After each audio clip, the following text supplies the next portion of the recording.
Chapter 42 Love for a Musician. I landed in front of the library, then tried to slide off my back. She tapped towards the door and opened it.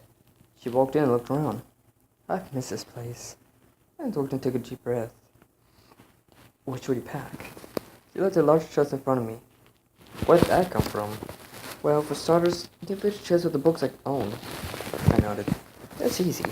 Where's the books that you own? She pointed to a large bookshelf filled with books. They're all on that shelf. My jaw dropped.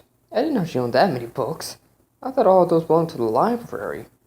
I put on a smile. I'm on a try. I walked up to the chest and opened it. I began walking upstairs. I'll go pack my things in spikes. I know as I started to place the books in the chest. I found them. I picked up a last leg of books and jumped in the chest. After I placed a few more seconds in the chest, I noticed something. This rate, this chest is going to be full before all the books are in. I put a foot to my chin and began to think. I looked at the disorganized books in the chest, then the half-full bookshelf. I looked back to the chest and face-hugged. If I stack the books in organized order, I'll be able to fit them all in. I began reorganizing the books in the chest. Once that was done, I began putting the rest of the books in it. After it was done, I closed the lid and smiled proudly. And then I frowned. Where were we going to put all of those books? But the books just in my small library are full already. There's no room for those. I shrugged. We'll figure that out later. I walked over the chest and sat on it, facing the stairs. After a long wait for 7 minutes, Charlie started walking down the stairs. She had two chests levitating in front of her, a large one and a small one. I choked as I stood. It wasn't a chest toy. She grinned and sat them next to one holding the books. Oh, just my clothes and supplies. And the small one has all the spiked sticks in it. I was an eyebrow. Supplies. She nodded. Yep, I've forgotten about my studies, but thanks to Peter, I'm going to get back to work on them. I grinned. Finally, you've been slacking off since I arrived here. She giggled. Well, you can't blame me. It's hard to stay with you around. I'm too distracted by you. I smiled and shrugged. It's my job. She laughed and walked up next to me. Well, I'm going to focus on my studies from now on. She glanced around. Ready to go back to our house? I shook my head. You're going to why? I'm going to walk around Ponytail some. She shrugged. Hurry home. With that, her and chest disappeared in a purple flash. I smiled and walked out of the library and looked around. Let's see if I can find something new to do here in town. Peter walked out of Leslie's house for the second time. He had come back to return the suit they had torn. It wasn't his fault. It was. He was just trying to fly through a tree. He lost himself and began flying towards Ponyville. But not before making a quick step at his house to grab a present. It was the golden nuggets with the finest sapphire bits could buy. He had worked his flank off to buy it. He borrowed the bits from Leslie and Frederick. It was the perfect price for her. It was in a white box with a purple ribbon. He grabbed his favorite guitar and began to fly to Ponyville. He quickly flew to Ponyville, leaving a trail of purple fire behind him. Soon he landed in Ponyville, a very nervous look in his face. He began a long walk, which was just 28 meters, but sounded like more to him, to the Cares Boutique. Upon reaching the door, he took a deep breath and summoned all of his courage. He knocked on the door 3 times. Reddy only smiled.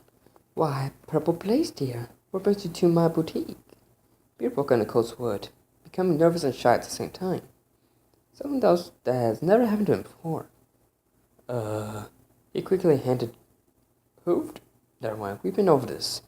Heard the president and turned about face and bolted off. Reddy watched Purple Blaze run away, a confused look on her face. She opened the box and gasped at the beautiful golden necklace with an equally beautiful sapphire. She lifted it up with her magic and smiled. The smile quickly faded out of thought. Does Purple Blaze like her? She seemed very nervous and shy when she answered him at the door. Which wasn't like him. She had seen him play on stage at Twilight's wedding. He didn't show any signs of shyness or nervousness then. The expression turned to one of determination as she began clapping out to Purple Blaze. She called out to him, just as he was sitting down on the bench and tuning his guitar. Reddy stopped for a few feet behind him, wanting to hear what he was going to play. It was obvious he was preparing to play a song. He took a deep breath and strummed the guitar. After the chorus of sad sang music, he began to sing. He dropped the guitar and put his face in his sleeves. A few tears ran between them. Reddy also had tears in her eyes, feeling a strong sense of love in the song he had sang. She took a fierce thrust forward and put over his shoulder. Blaze? He jumped up and twisted, his eyes red from crying. Apparently you have been crying while singing. Oh, hey, Rarity. How much did you hear? Isa Hangy said. She let a tear roll down her face. All of it. He continued looking at the ground. Oh. She looked at his head, seeing tears slowly fall to the ground. She put it into a tight hug. She didn't mean the urge to pull away due to the endurance go from running. When she pulled back from the hug, he had large pleasant cheeks. She smiled at this. Was this how you want to ask me back at the boutique? He gulped loudly, his blush growing. Yeah. Yes, Miss Rarity. She giggled at being a gent coat. It's okay, Purple Blaze. You can be yourself around me.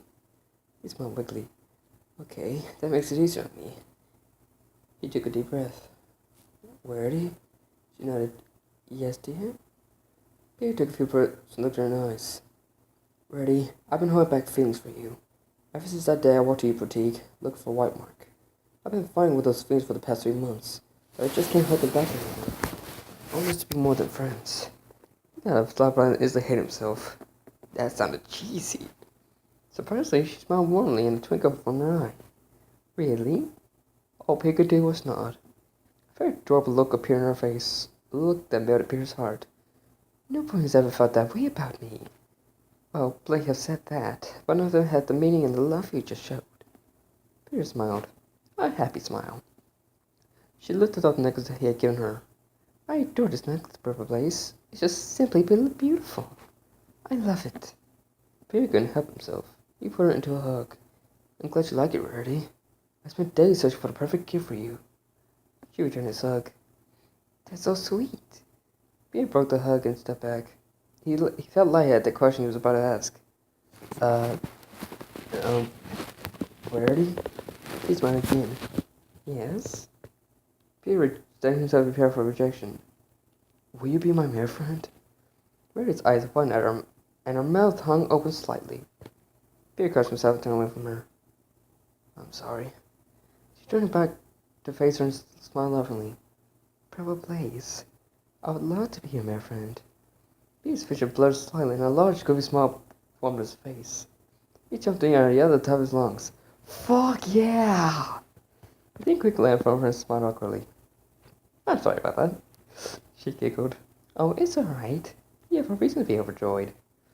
He smirked. His coat is returning. I know. He smiled at her miscellaneously. Want to do something fun? She was an eyebrow. Not on the first date, dearie. He laughed. No, not that. Do you want to do something that would be funny? She chuckled. Sure. It's a date then. He smiled. Oh yeah, it's a date, right? Do you like pranks? He smiled. Not really, but I'd be willing to give them a try. Peter clapped his foot together. Sweet! Come on, Ray, let's get this pranking on rolling.